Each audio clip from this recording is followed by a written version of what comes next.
sait que c'est en réflexion avancée, on va dire, au niveau de la mairie et de la communauté d'agglomération. On a des réunions de travail sur le sujet. Après, j'ai entendu ce qui était expliqué par le maire Michel Henrich. Nous, voilà, on est consulté un petit peu sur le sujet. Maintenant, où on en est concrètement aujourd'hui, je ne peux pas réellement répondre à cette question. Par contre, voilà, je sais que ça avance, que c'est en très bonne voie. Ce que tout le monde et ce que le milieu politique a bien analysé, bien compris, c'est qu'il y avait une vraie demande sur le hockey sur glace à Épinal et que les gens sont là. Malheureusement, on n'arrive pas à faire rentrer tout le monde. Donc voilà, il se pose une question qui est légitime de savoir est-ce qu'on doit ou non agrandir la patinoire. Aujourd'hui, la tendance est plutôt favorable. Maintenant, il reste à parler un petit peu du financement, puis de la mise en place de cette tribune, tout simplement.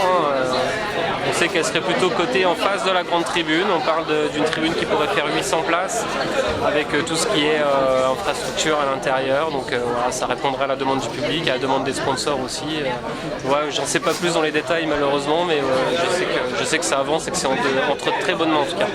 Alors si on abat à côté de la patinoire, forcément elle serait en réflexion, ça poserait des soucis peut-être pour accueillir le public en attendant la finalisation. Après, si tu veux, techniquement, je pense qu'il y a des sociétés sérieuses là qui sont sur le sujet. Donc moi, de ce que je sais, c'est qu'ils peuvent très bien commencer à travailler, à préparer les travaux à l'extérieur et puis ouvrir la patinoire au dernier moment, on va dire. Donc il est certain que dans tous les cas, il y aura certainement, si la patinoire, si la nouvelle tribune se fait, il y aura forcément un moment où il y aura des problématiques sur cette ouverture de tribune et compagnie.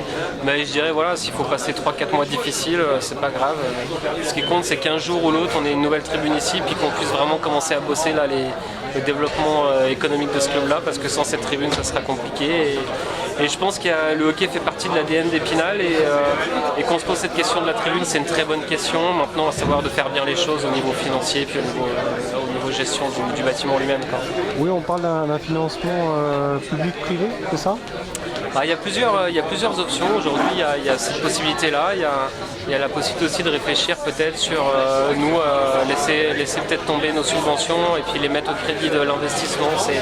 Aujourd'hui, je crois qu'il faut que tout le monde comprenne qu'il y a la mairie, la communauté d'agglomération, le club de hockey sur glace, puis d'autres personnes qui rentrent dans la discussion. Et l'idée, c'est d'étudier toutes ces possibilités-là, partenariat public-privé, financement du club, etc. Et puis de choisir la meilleure option qui convienne à tout le monde, à la fois à la mairie, puis à la fois à nous, c'est certain.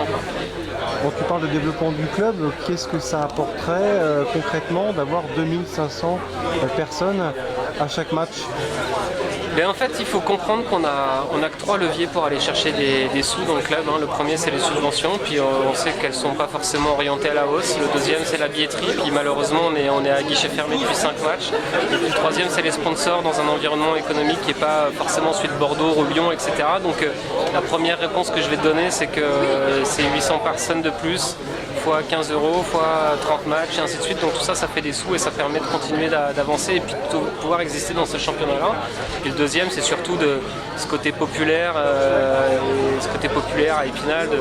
Demain, je serais super heureux qu'on puisse avoir 2500 personnes dans cette patinoire-là, parce qu'aujourd'hui, on frustre beaucoup trop de monde et c'est dommage. Et quand la demande est là, il faut savoir mettre les choses en place pour répondre à ça. Donc voilà, je suis confiant. Je vois que les décisions sont en train de se prendre, ça va dans le bon sens et économiquement on a besoin de ça, sinon on pourra jamais continuer à surfer sur cette vague orange.